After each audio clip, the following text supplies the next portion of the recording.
on your feet.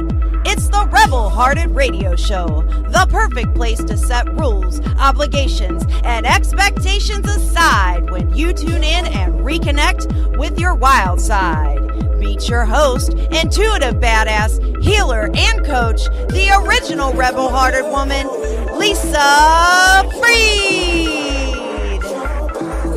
Turn imperfect action into traction and step fully into the power of who you are meant to be. Now here she is, the badass healer herself, Lisa! Hi everyone, and welcome to the Rebel Hearted Radio Show. Lisa Freed here. I am so excited to introduce to you my special guest for today. We have Sarah Hauck, who's joining us. She is a spiritual guide and healer. She owns Temple 23, a healing center in Toronto. She travels across Canada bringing the teachings of the Mystery School to people who feel called to walk a path of life of true service. She's like a personal trainer for spiritual development.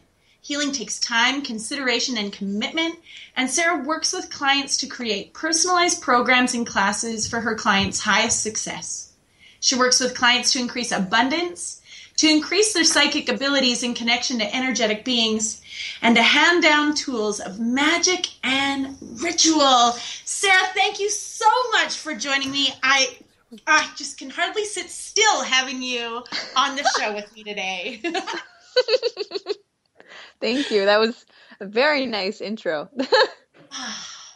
Yes. So, tell us, how are you doing today, and just share with us your magic. Oh my God. Well, every day is a good day. So I am, it's a beautiful day here in Toronto.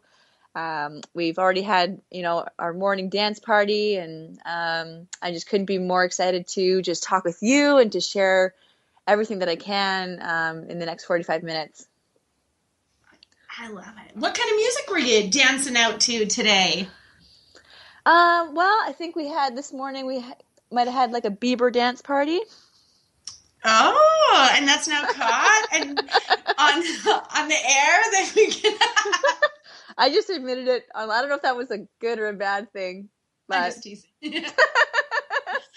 Do you know, yesterday my husband was listening to music he had on, it used to be Galaxy Radio, but anyway, it's something else now. And I was like, oh yeah, I'm digging this song. And I look up and I'm like, Justin Bieber. Huh. Okay. And I just kept on grooving. Happened right here, folks. Mm-hmm. So, awesome. So I probably didn't warn you well enough that I love to flow with things, and I know we're going to be talking about the number one issue holding you back from your spiritual progression today. Mm-hmm. But I just have to ask, how do you start your day off? Like, what's your ritual and magic around that? If you don't mind me completely going around what our topic is for a minute. That's a great question, actually, and something that I am constantly reconfiguring in my life, because I think, not everyone's a morning person either. Like, some people really prefer to do their reflection time at nighttime because they're that kind of person. And I find that with the cycles of the moon and with the cycles of the year, my magical hour shifts from like morning time to nighttime. Mm-hmm. But if I and again, because I run my own business and sometimes the nights are later than others, I can't always get to like a 2-hour practice in the morning, but my ideal morning is about 2 hours of, reading and getting inspired and reading holy sacred books and taking from that and creating a theme for my day and setting affirmations and doing my meditations and my rituals and really putting magic into what I want to create that day. Yes. Mm-hmm. That is so important. And I really love that lately, especially in the last year or so, I've been calling in so many people that this is so sacred for them. This is a practice that they really lean into. And it's nice to be able to connect and share with people around this. So, well, all magic. And I mean, I know we can use the term loosely or not. I know it's kind of a trendy word, but to be strictly frank, always starts with an intention. And so if you don't start your day with some sort of intention, Your day's just going to flow. And like, that's okay. But do you want to just flow with life, or do you want to be the creator of your life? You know, like, I don't want to just flow in someone else's plan. Like, I want to create my own.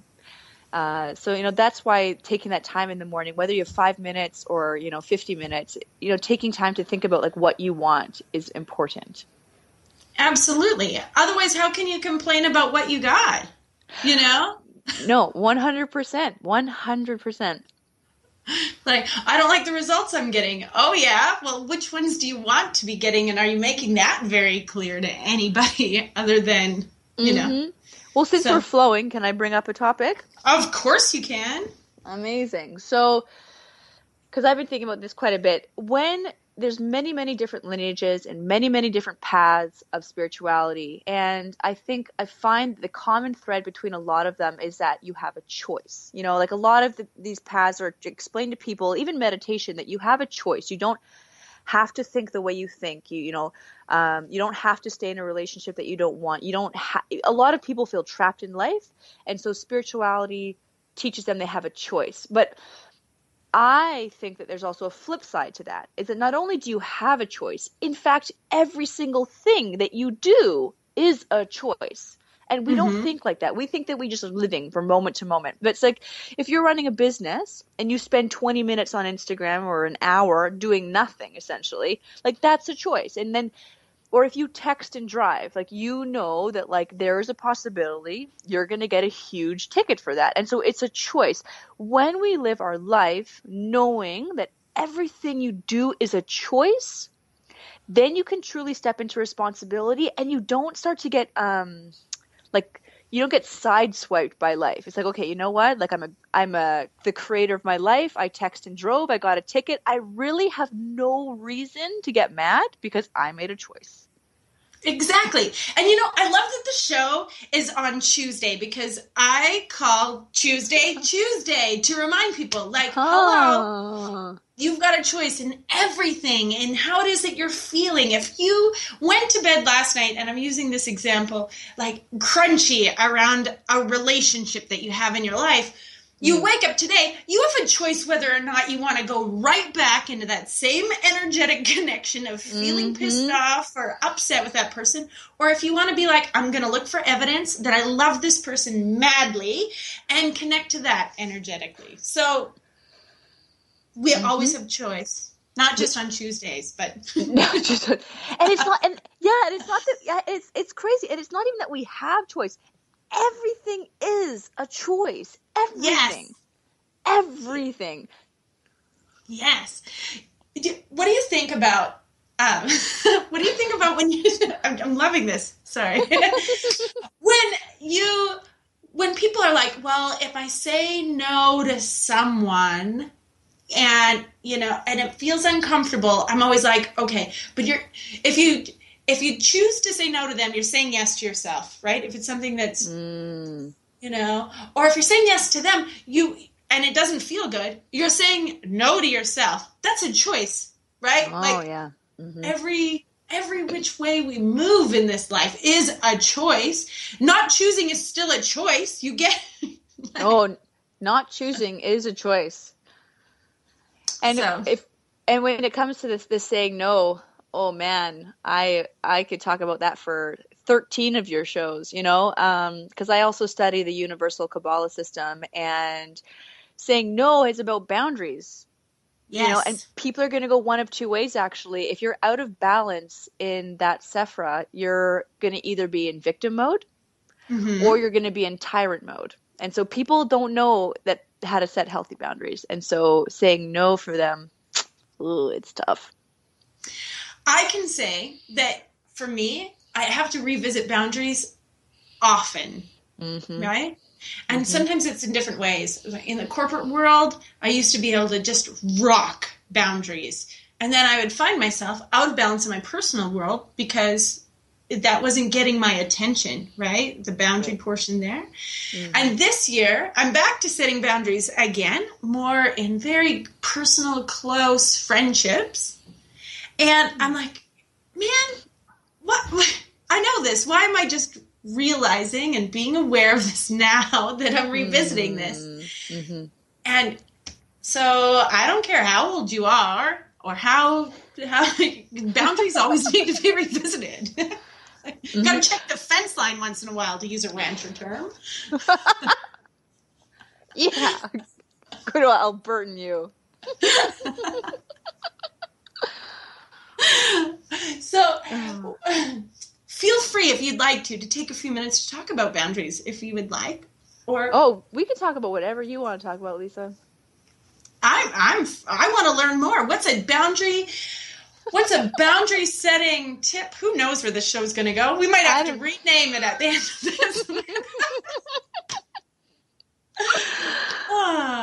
Yeah, tell us about boundaries. What's like the first thing that bubbles up for you that people need to know? If you are going to set a healthy boundary, and this is probably going to be the key theme of anything I talk about, is that you need to know who you are. Mm-hmm. And so, it's tricky because, everyone does this. And you see it in movies, you see it in TV shows. It's kind of like that. We replay situations that happen in our life, and we're like, yeah, I'm going to say this, and I'm going to say that, or I'm going to do this, and I'm going to do that, right? Mm-hmm. But we don't. In a real life, we act a different way. And so I think that, it's kind of sucky with boundaries because we're also a society that's devoid in a lot of self-love. And so we make choices that aren't very healthy for us because we want something from someone else unconsciously because we're not giving it to ourselves. We're a society it's such a funny society, Lisa. We are definitely in like a me generation. Like we're obsessed with social media. We're constantly checking how many likes we get on our posts and this and that. And we're self-obsessed in that way. However, we actually are giving ourselves no authentic attention. And it's not to say like, I don't mean to generalize, I'm not saying this is obviously for everyone. However, we are masters at distracting ourselves. And we have like being busy and moving forward in life are totally different things. Like being busy is actually the same thing as being completely stagnant. You're not doing anything. You're just busy. And we're a society that loves to be busy. We love to be busy. We love to answer, I can't, I'm busy. Like that drives me insane. The worst. That is such a powerful thing to get out of your vocabulary. I'm busy. Busy doing what? Exactly. Like, what exactly are you doing for real? Alison Braun said, I was having a conversation with her, might have been as far back as 2013. And she's like, people need to stop saying, no, I can't, or whichever, like in this way. She's like, in this very flippant way where they don't want to take responsibility for their response. Agreed.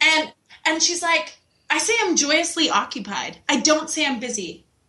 Mm. Mm-hmm. Well, no, because I'm joyously occupied in something else, right? And I was like, oh, yes, boom, I love it. Now, that being said, Alison Braun is a very successful entrepreneur. Mm-hmm. And so she can definitely say that from an authentic place because she is joyously occupied. Yes. But for your listeners who necessarily don't have that luxury, and who are like single parents or whatever, I think it all comes down to you have to carve out time in your day for you to like spend time with you because does that make sense? And I feel like that's the reason people are busy. It's because they're doing everything they can, Lisa, everything in their power to avoid dealing with themselves or dealing with an issue like that's uncomfortable. We are so good at moving away from discomfort. Yeah, because we want that instant gratification. And if we're sit in the discomfort, that can, in our minds, is going to take forever, like unending. Just step into a deep black hole, that's it, you're gone. Never going to be seen again. Versus like, I try to tell people things can shift in a single breath. In a breath, if you're willing to sit with that discomfort, it can shift. Otherwise, we just like paste it over with something else. And if you get that much wallpaper over something, sooner or later the whole wall falls down, you know, like just the weight of it. It's going to happen. Yeah, it's going to happen. So what would, if you were going to give someone a reframe around, not just so that even they can pause before they say, I'm busy. Yeah. What could be a check, like a self-check that we can put in place? Like,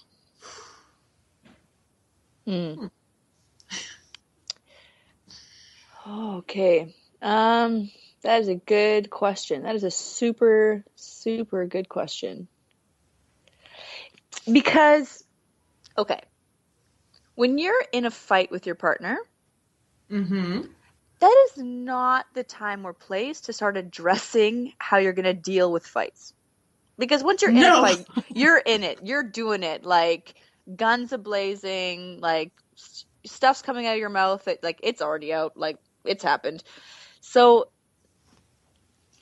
you can't, I could give people tips like, okay, like, take a breath. Always take a breath before you find yourself in an autonomic response, right? Like I'm busy. But I really think, and I know that, like, I always get serious when it comes to this kind of stuff, Lise, but you got to do the work on yourself so that you don't find yourself saying that you're busy all the time. I mean, and I think probably the best thing to do if you have to do like something they can use right away, just literally stop saying I'm busy. End of story. Like, stop saying I'm busy and be real with yourself. Like, just allow yourself to never, ever, ever use the word busy and be honest. I love this, and thank you for being like, well, I get all serious about it. Well, I expected that you do. You're the expert. Come on now. But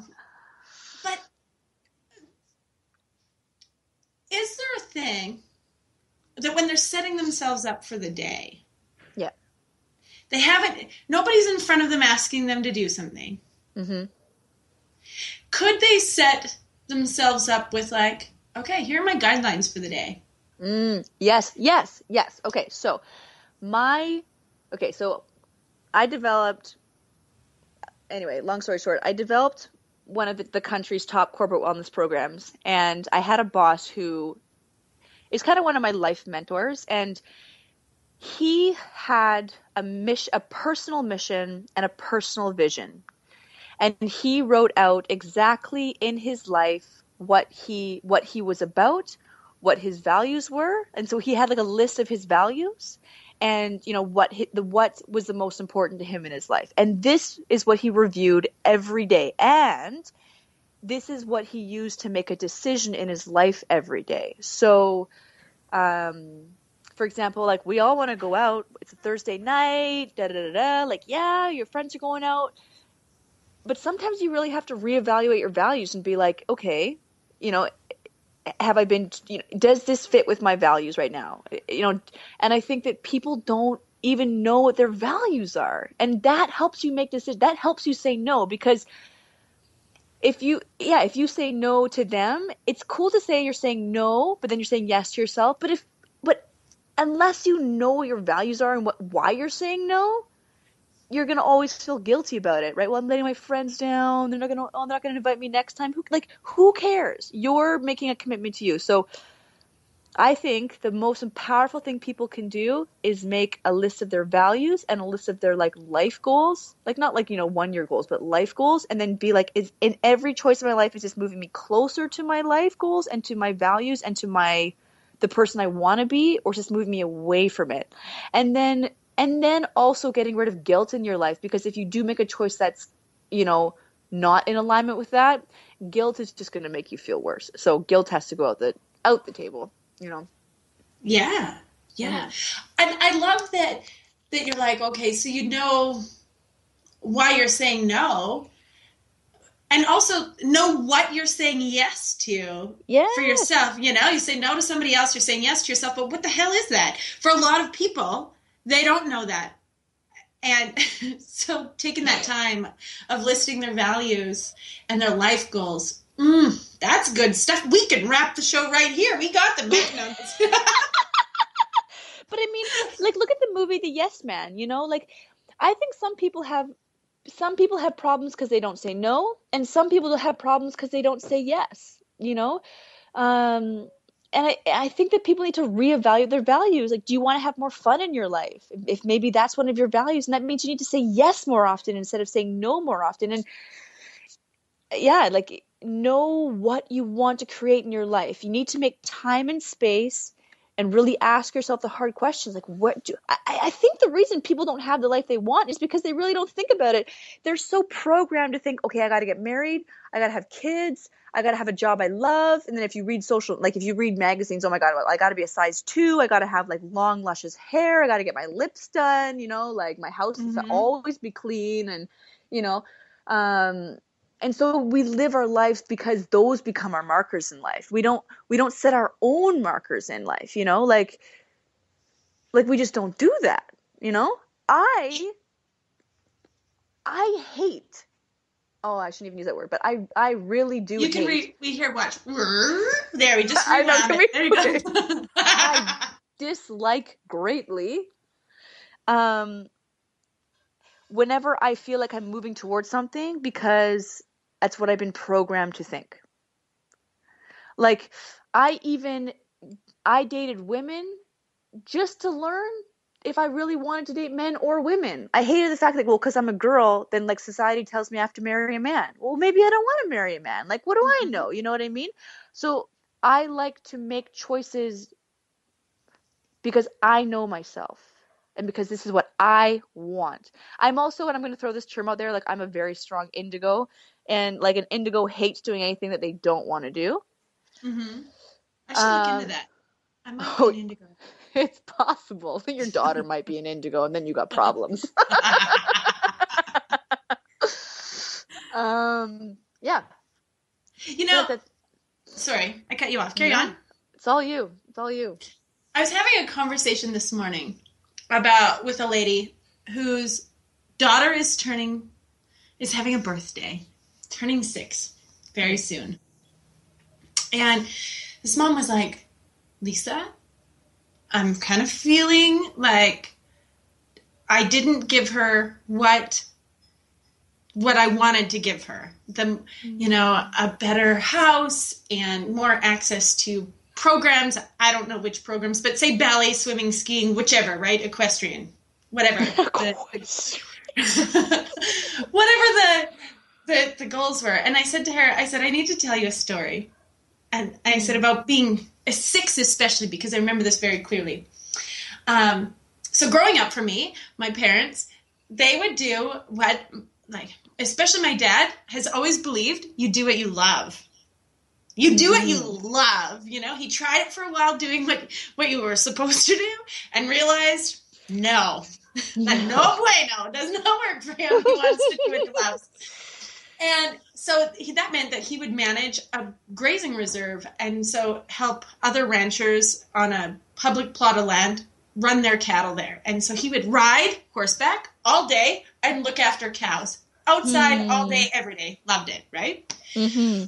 Which meant that sometimes things were funded very little for those positions. So we lived in a 2-room shack. I swear it probably was a granary, like a shed, an old farm building that you would find that had no running water, no power. One room had a set of bunk beds. This was a major addition that they had made to this, where my brother and I slept. And then in the other room was like a mattress or futon couch thing and a little table and a wood stove. No running water, no power, no electricity. The well with the crank style that you had to go outside and get water from the well, and an outhouse.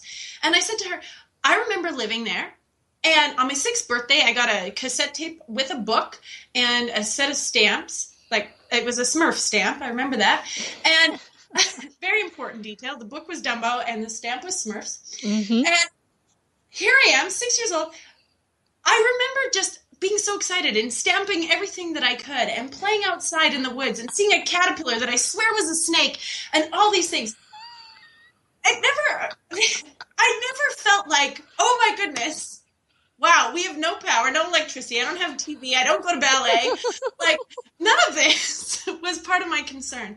And so she was carrying this guilt, which is what reminded me of what, when you were speaking, I was like, oh, yeah, this guilt can just, it can really rob us of our life energy. Yeah.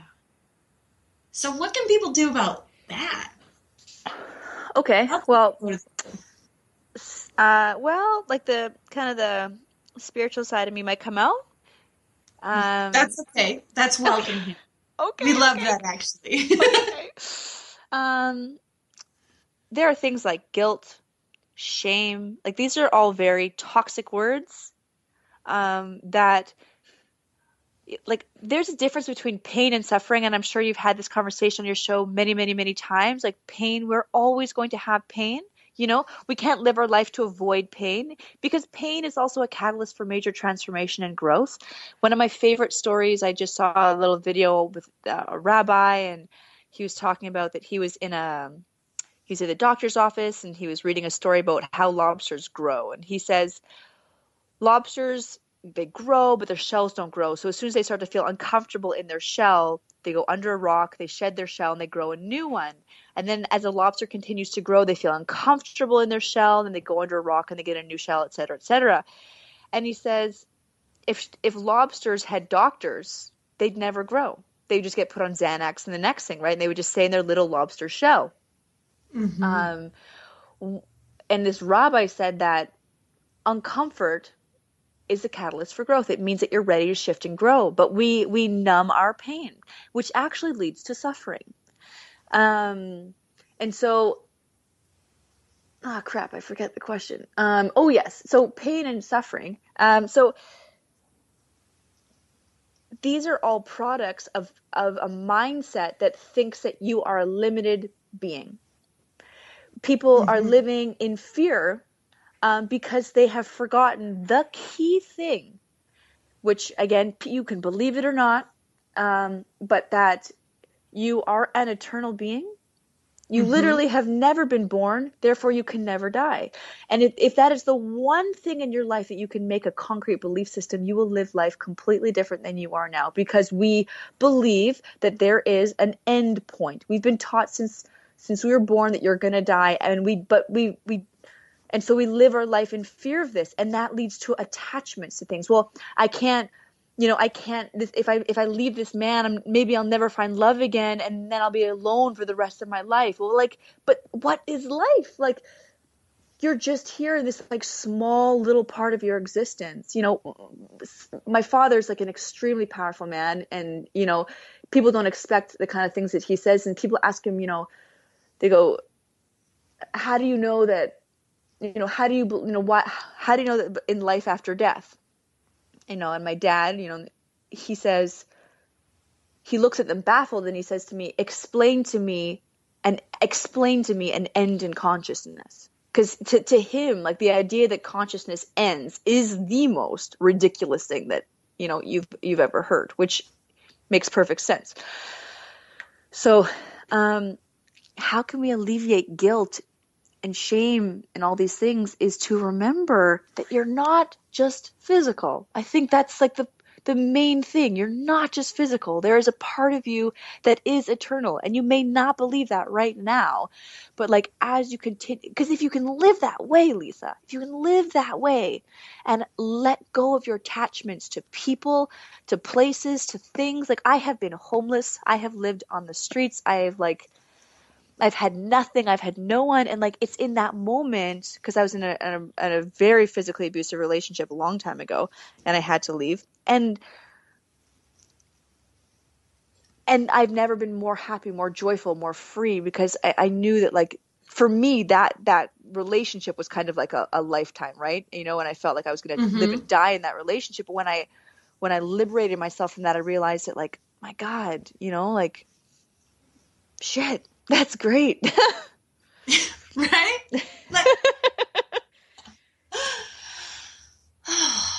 I just want us to soak that in for 1 second and just be yeah, we don't need all the things. We're here forever. Forever, ever. I know.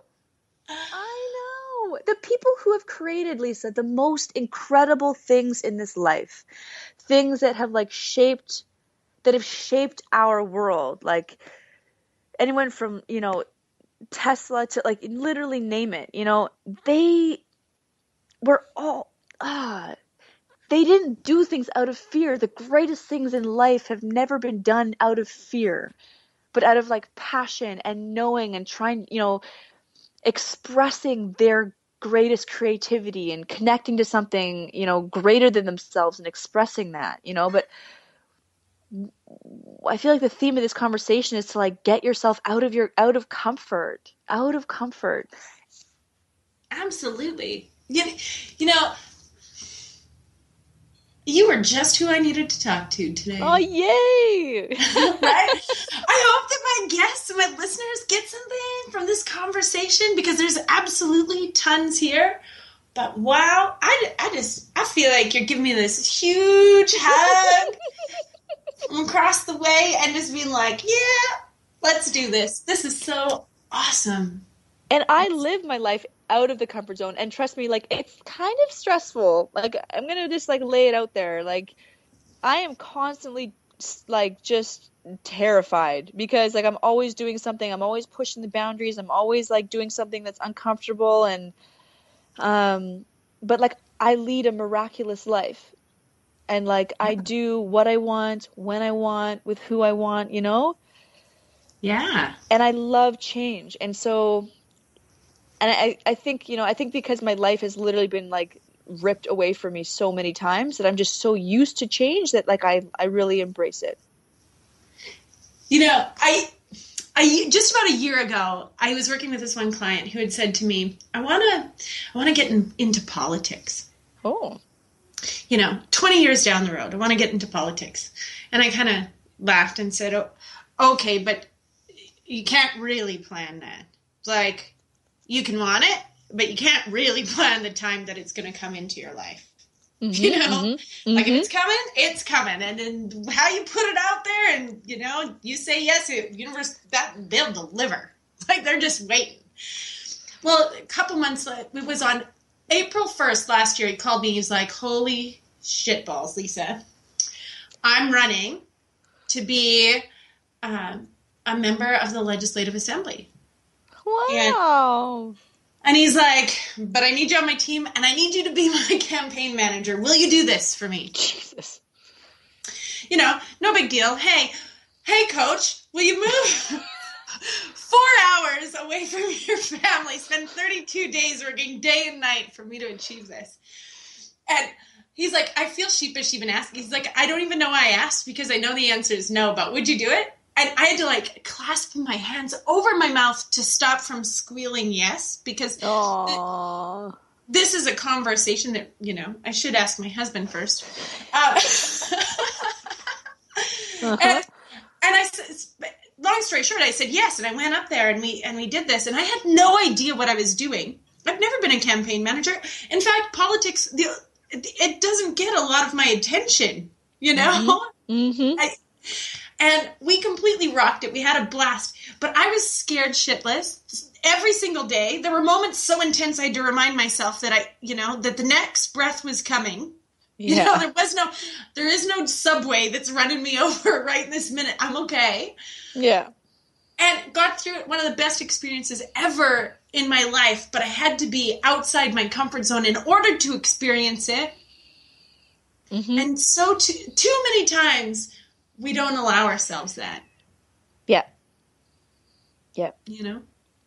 So. I like that we can swear on your show. That makes me kind of happy.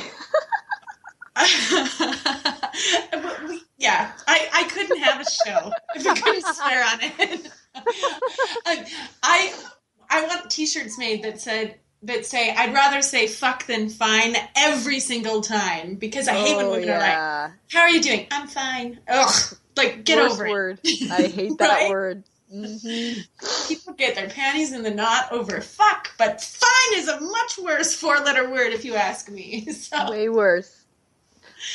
So, tell me, can you, in in a way, address is the number one issue that's holding you back from spiritual progression? Have we touched on that at all? Because I want to make sure that we get to talk about some of the juicy stuff you have going on too, as well. The number one thing that's holding you back from your spiritual progression. I mean, there's lots, and it's all individual. You know, every person is going to have like their own blocks, their own issues. Like we're all unique, beautiful, beings, and we all have our own challenges that we chose, that we wanted to work through. You know, but like the number one thing that holds people back from their progression is that lack of empowerment.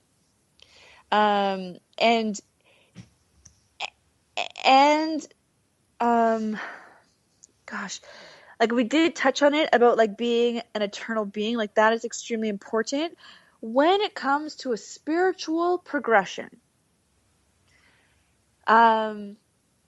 My question always is to someone, and I get it, like we want to have a spiritual progression because we are looking for answers for ourselves. We want to figure ourselves out. We want to heal. We want to move forward. We want the life that we want. But a spiritual progression always works in alignment with physical progression. And so if you're not bringing your spiritual practice into your physical life and you're not grounded, that root chakra is not open, you're not manifesting, then your spiritual practice is kind of for naught. Because this just is going to happen naturally on your path, that like, you serve yourself first always, but then you serve others. And like, I'm in a spiritual community, I'm just, honest to God, I am so sick and tired of seeing these people who like are really struggling with like finances, with their physical life, like with their physical issues, because they're too caught up in the spiritual world. And then I also see people suffering that are all about the physical, that aren't connecting to that spiritual aspect of themselves. And I'm like, people, there needs to be balance, and magic happens in the physical world because we are physical in this experience. Mm-hmm. In this expression of our divine being. Yeah. Mm-hmm. So does the mystery school help explain this and bring balance to this? Yes. Yes, of course. Yes, in the mystery school, the lineage itself is, older than 8,000 years old. And it's actually, it's kind of been like more of a closed thing. But because we are now embarking on a world where there is a huge awakening in consciousness globally, the mystery schools have always trained the leaders, the priests, the priestesses, the kings, the queens, royalty, because when it is all, they train them about the keys to life, the keys to living, an empowered, magical life,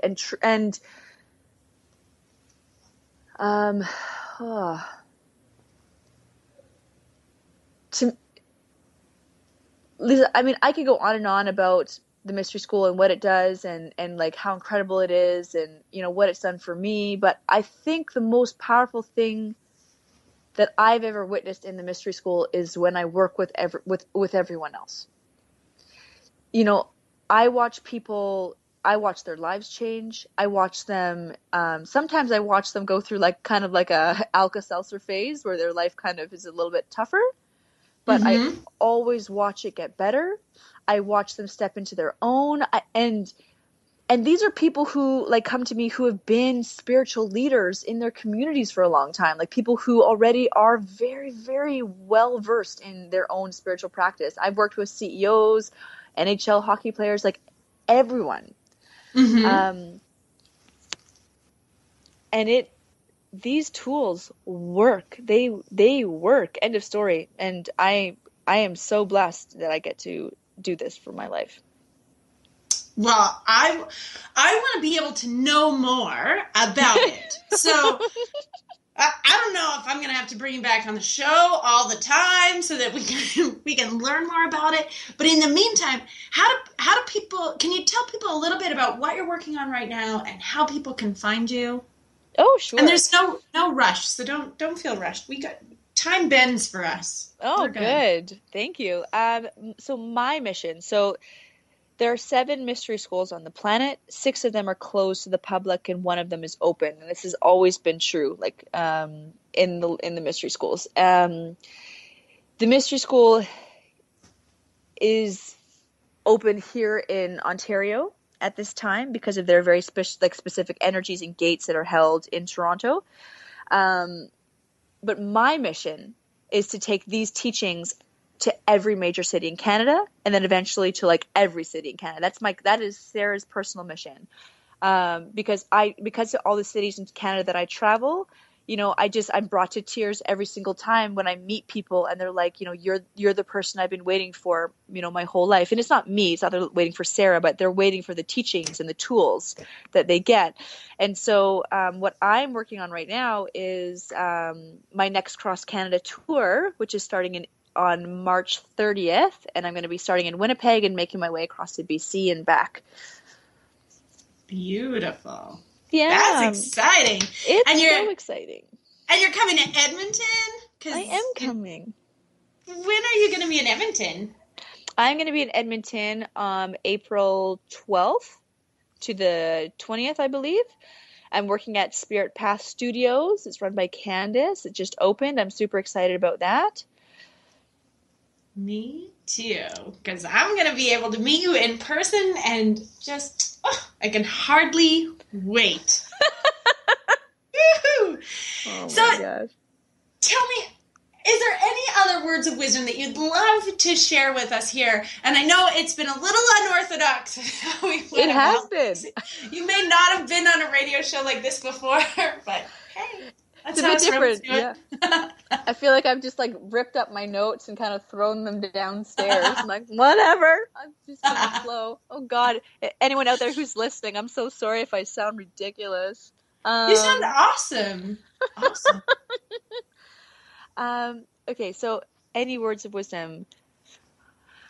I want to see a world, Lisa, where everyone is happy and everyone is full of joy. I wish everyone was abundant. I wish everyone's home and families were happy. And we need to start taking personal responsibility for ourselves. You know, it's very easy to blame others. You know, to think that someone else is going to change your life. You know. If we are truly going, and I am not the first person to say this, I'm not the last person who's going to say this, but maybe I can remind people that if we want to have peace on this planet, it has to start with you. In fact, there is no other way that you will create peace on this earth, except for in your own self.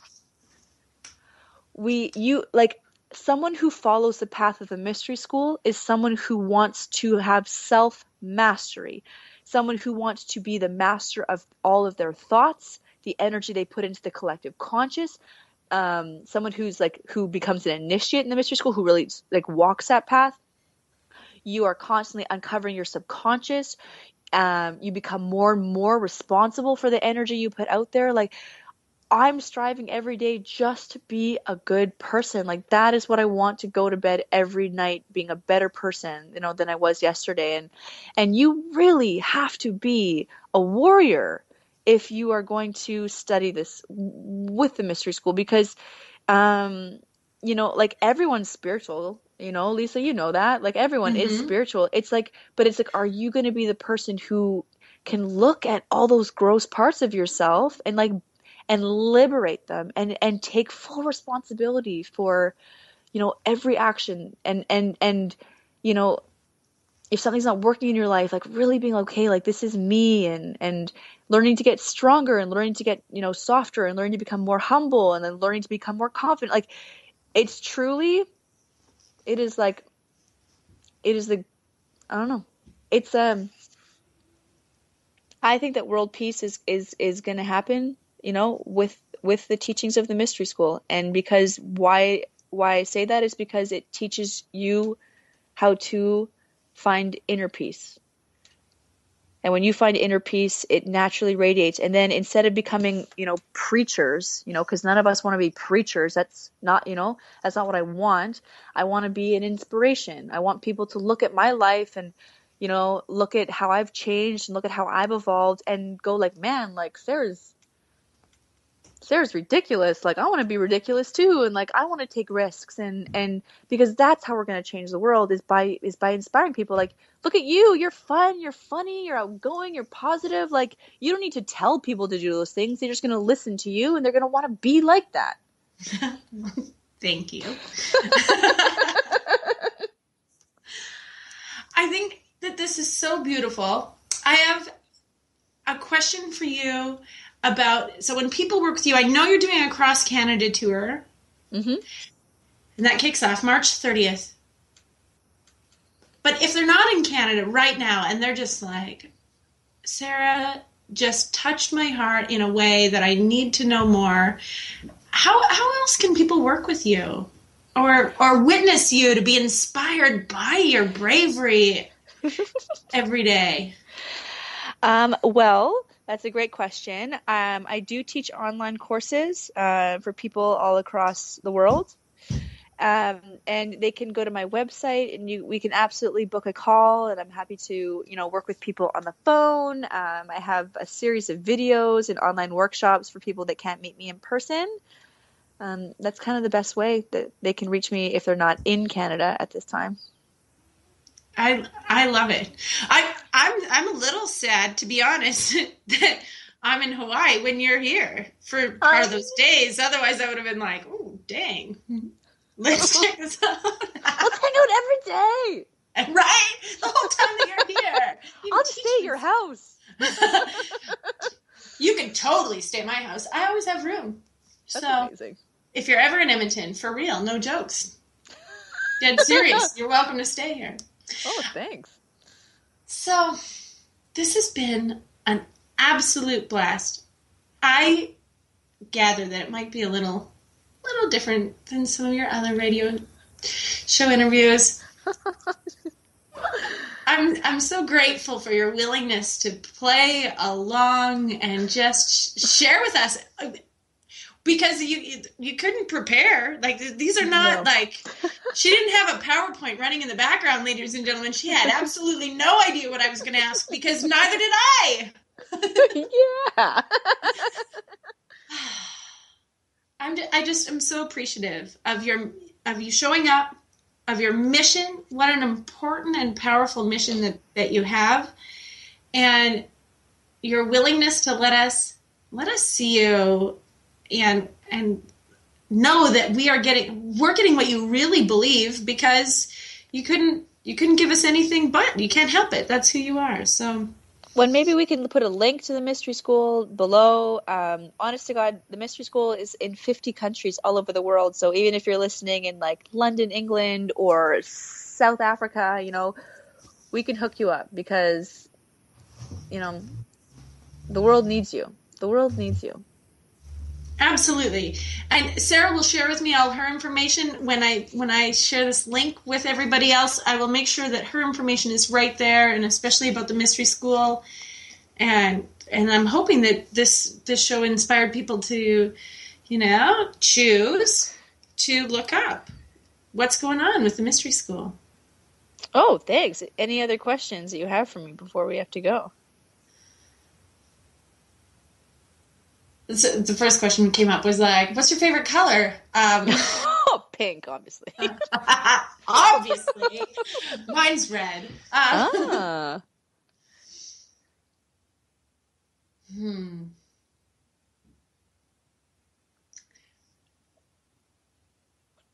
If this call could have one impact on people, like this radio show could have one spark in someone, light them up like a Roman candle, what would you hope that it would be? If I could light people up, oh, geez Louise. Oh, okay. Well, there's a few things. Sure, and we have 10 minutes. Oh, shit. Okay. Gosh, I'm like moving around. I'm getting excited. I mean, we shared the number one point. You're an eternal being. Like, that's super important for people to know. Kind of esoteric. So, let's give them something practical. I think if I can give people something to walk away with, I think it has to come down to self-love. And like, people always ask me, Sarah, how can I find self-love? How can I find self-love? I was that person not even that long ago who was always taking care of everyone else. I'm a healer. I run a business.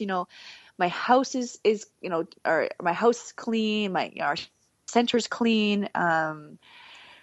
But like, I was not taking care of myself. Like, I was, like, obviously, like, I get dressed in the morning, I brush my teeth, I do all that kind of stuff. But like, the real deep work, like, because I didn't have that core of self-love. My progression wasn't the most important thing. I had forgotten that, and I had made it all about someone else. And I think people do this when we're in a job. We are more concerned with if the boss is happy. If you're a parent, you're more concerned if your child is happy. If you're in a relationship, sometimes you're more concerned that your partner's happy. As a healer, I'm always concerned about, how are my clients doing? Like, how are they? So I would say that people need to have relentless self-love. Relentless self-love. They need to say no, and just like you said, so that they can say yes to themselves. We need to have a day that's all about you. I think one time I was having a really hard time, and I kind of get a little bit I kind of go in on myself when I get sad or I'm crying or whatever, or I'm in like a kind of a crummy mood. My roommate says to me, she goes, "You need to tell me what you need." And I looked at her and I said, "I don't know what I need." And she goes, "Well, you need to answer that for yourself. Like, I need to know what Sarah needs. I need to know in every moment, like, what I need. Like, how can I take care of myself? Like, how can I pamper myself? Getting my nails done, that's not pampering. That's not pampering myself. Like, pampering yourself is spending time with yourself and loving yourself and falling in love with yourself and realizing that, like, you are the catch. Like, and the most attractive thing about someone is intelligence and is confidence. And that comes from knowing who you are and loving who you are. We don't need to be carbon copies of each other. It makes me sad that people are constantly comparing themselves to other people and that they genuinely don't like who they are. And that's so sad to me. And we're looking for that. We're looking for that approval from everybody else, from like the way that we date, I mean, like, it makes me sad. I think that if people just started becoming happy with themselves, everything in their life would become better. I back before I was a healer, I was a kinesiologist, and I remember doing this, I did a fitness test on this one older gentleman, and he could do everything. Like, the man was like a 20-year-old, and I looked at him and I said, like, "Man, like, what's your routine? Like, what do you do? Like, how are you so fit? Like, do you exercise? Do you stretch? Do you yoga? And he looks at me straight in the face and goes, "No, I don't do anything." And I'm like, "Well, then, like, how are you so fit?" And he goes, "I think it's because I'm just happy." And I was so blown away in that moment. I'm like, "Oh my God," like, and I, like, as a scientist, like obviously, like, inflammation and, like, stress causes inflammation. Inflammation causes all of our problems, and we're stressed out because we don't like ourselves, do you think that people don't like themselves because they're too scared to even ask the question? Like, to really sit down as if you were going to have tea or coffee or a tequila shot with yourself and be like, "Okay, what do you like over there? Yes. Maybe we need to set up dates with ourselves. Like maybe everybody listening to this call can go home and set the table or like you were preparing for a date with somebody that you love, right? Like we all have people in our life that that we pull out the fancy silverware or the best glasses or, the top shelf bourbon. It doesn't matter. It doesn't matter what you're drinking, but that you treat it differently. And we do that for ourselves. What if we just set the table for two and give ourselves permission to meet ourselves and find out what we need? I think that's a great idea. And coming to the table, like choose 10 questions, maybe 10's a bit daunting, even 5 to 10 questions. Like, what are your passions? Like things you would ask someone on like the third date, like get to know yourself. Like, how do you feel about politics? What do you think about how this happened in the news? Like we think we know, but we don't know, So I think, Lisa, that's the best idea. Have a date with yourself and like ask yourself like 10 really cool questions and get to know yourself. I love it. I'm going to put it out to my whole community that this week, that's what we're doing. We're going to, that's the challenge for everybody. And I invite them to meet themselves with that challenge. Woo! Good stuff. Holy cow, I'm excited. I'm like, what am I going to wear? I know, right? I might just get my nails done so that I can meet myself. Looking good, I'm going to be presumptuous and get the lingerie ready. Yeah! Yes. I love it. Sarah, you're so amazing. I can't wait to have you back again. I can't wait to meet you in April because that's happening. We're going to put a selfie online. Yeah. Yes, we are. No, we are going to go to the camera that's in Edmonton that lets you record you dancing. What? Yeah, we'll get Olivia involved because she knows where it is. And we're going to get our dance party on. And, yes. I can't wait. I better practice. You better wear eye protection because I'm a little unpredictable. Oh, no. I'm like Steve Urkel meets the Carlton or something. It's crazy. Oh, that's amazing. Complete with costume. So, give people one more time your web, where you live online, your web address, your spider web, whichever it is. Spit that out because I can't. You guys can find me sarahhauk.com. I would definitely also look at, you can follow me on Instagram, Facebook. We have a great online community where we're posting things every day to help you, inspire you. And, number one, I work really, really hard at building community. And so, if you're the only person in your community, and we want to create a community so that you don't feel alone. I love it. I'm joining. I'm getting off this, joining your magical community, right? Expect to see me there. Amazing.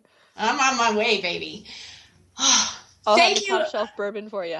Sweet. Thank you so much for bringing your energy and your willingness to play and really show up for us today. I'm immense gratitude for you. No joking around at all. Serious, immense love and gratitude for you. Thank you. Thank you, Lisa. And thanks everyone for listening. And yeah, that's very nice. We love it when you do that. For real. All right, everyone. I have an amazing show coming. This was an amazing, amazing show. I've got an amazing, amazing team with Bold Radio Station. And next week, I've got Diane Polly that's going to show up. We're going to talk some really cool stuff, too. But until next time, I wish you a week just as absolutely beautiful as you. And I can't wait to hear about how your dates go. So much love. Mwah. Bye for now. Thank you for joining us on the Rebel Hearted Radio Show. Is your wild child still left wanting more? Contact Lisa further at rebelhearted.com and step into your rebel-hearted self.